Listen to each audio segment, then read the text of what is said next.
16 मई 2008 की एक रात नोएडा के एक रईस एरिया में एक खामोश घर के अंदर दो लोगों का खून हो जाता है। एक तरफ थी 13 साल की आरुषि तलवार जो अपने कमरे के बिस्तर पर एक लाश बनी मिली, और दूसरी तरफ था उनके घर का 45 साल का डोमेस्टिक वर्कर हेमराज जो रात भर गायब था, लेकिन अगले दिन उसकी लाश छत पर मिली। ये सिर्फ एक मर्डर नहीं था, बल्कि एक ऐसी पहेली थी जिसमें हर मोड़ पर नए सवाल खड़े होते गए। एक मासूम बच्ची का बेरहम कत्ल और एक घरेलू नौकर की लाश। ये केस आज भी एक अनसुलझी पहेली है जो लोगों के जहन में एक सवाल बना बैठा है। आरुषि और हेमराज का खून आखिर कैसे और किसने किया? तो दोस्तों, स्वागत है आपका Seekho official show crime files में, and today's episode revolves around Aarushi Talwar murder case.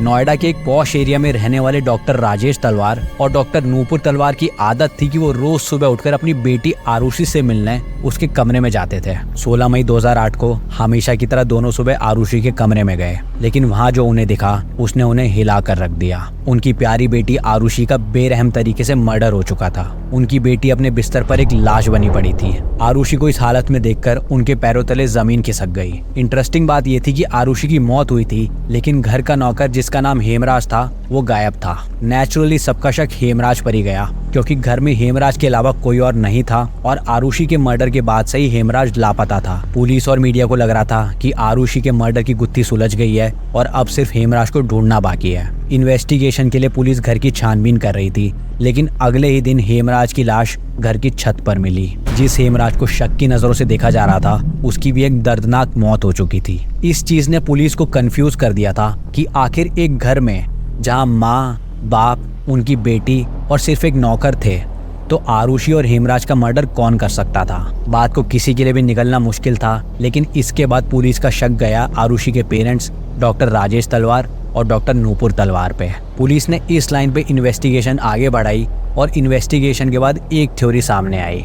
उनके हिसाब से आरुषि के पिता राजेश तलवार ने ही मर्डर किए थे। इस थ्योरी के अकॉर्डिंग 15 मई 2008 की रात को राजेश ने अपनी बेटी आरुषि और घर के नौकर हेमराज को एक साथ किसी गलत पोजीशन में देख लिया था। उन दोनों को उस हालत में देखने के बाद राजेश ने अपना कंट्रोल खो दिया और लिविंग रूम से अपना गोल्फ क्लब उठाया। उसने हेमराज पर हमला किया, लेकिन उसी बीच गलती से आरुषि के सर पर भी चोट कर दी। आवाज सुनते ही आरुषि की मां नूपुर जो पास के रूम में सो रही थी वो जाग के आ गई। उन्होंने देखा कि हेमराज की लाश बिस्तर पर पड़ी थी और राजेश एक सर्जिकल ब्लेड से आरुषि का गला काट रहा था। नूपुर शॉक थी, लेकिन उसने जब राजेश की पूरी बात सुनी तो उन्होंने भी राजेश का साथ दिया।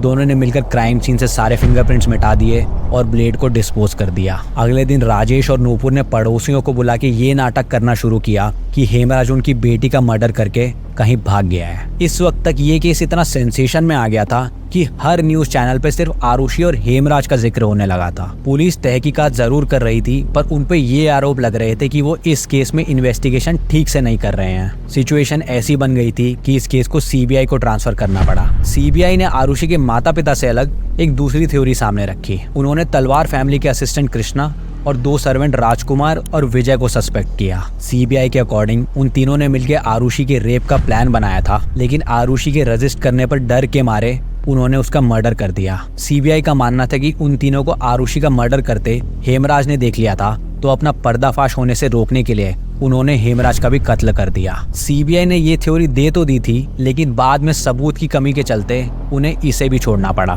फिर 2009 में सीबीआई ने इस केस को एक नई टीम को सौंप दिया, जिन्होंने सर्कमस्टेंशियल एविडेंस के आधार पर राजेश तलवार को एक बार फिर प्राइम सस्पेक्ट बनाया। 4 लंबे साल ये केस चला और 2013 में एक स्पेशल सीबीआई कोर्ट ने राजेश और नूपुर तलवार को गिल्टी करार देते हुए उम्र कैद की सजा सुनाई। कोर्ट के इस फैसले के खिलाफ राजेश और नूपुर ने इलाहाबाद हाई कोर्ट में अपील की, जिसके बाद उन्हें 2017 में रिहाई मिल गई। आज डेट तक ये केस ऑफिशियली अनसॉल्व्ड है। जो केस शुरू में एक डबल मर्डर लग रहा था, वो इन्वेस्टिगेशन के फेलियर और मीडिया के सर्कस का एक मिसाल बन गया। तलवार फैमिली जो इस केस के सबसे बड़े सस्पेक्ट्स थे, वो अब जुडिशियल सिस्टम से क्लीन चिट पा चुके हैं, लेकिन पब्लिक के जहन में आज भी कई सवाल बाकी हैं। क्या राजेश और नूपुर सच में निर्दोष थे, या फिर इन्वेस्टिगेशन की कमी और मीडिया की भूल भुलैया ने उन्हें एक नया जीवन दिया? अगर राजेश तलवार नहीं तो किसने आरुषि और हेमराज का मर्डर किया? खैर, जो भी हो, ये केस एक ऐसे सफर की याद दिलाता है जिसमें सच्चाई का रास्ता कभी नहीं मिल पाया। एक 13 साल की लड़की और एक 45 साल की डोमेस्टिक हेल्पर की मौत